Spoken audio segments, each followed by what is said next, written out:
মায়াবতী, তুমি এমন একটা মানুষকে হারাইছো যে তোমাকে পাওয়ার জন্য আল্লাহর কাছে শত শতবার কান্না করেছে।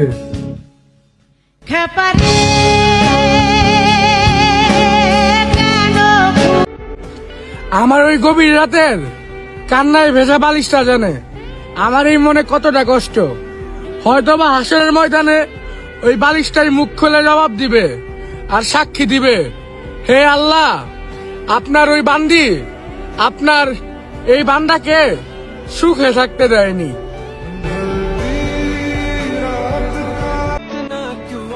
মায়াবতী, নিজের শখের পুরুষের একটু বেশি যত্ন নিও, কারণ পুরুষ মানুষ কষ্ট পেলেই নষ্ট হয়।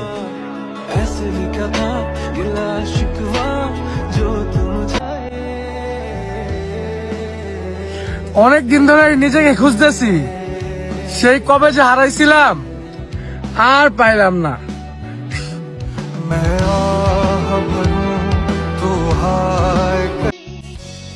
কাউকে অতিরিক্ত ভালোবাসা ভালো না, কারণ অতিরিক্ত ভালোবাসা বেশি দিন টিকে না।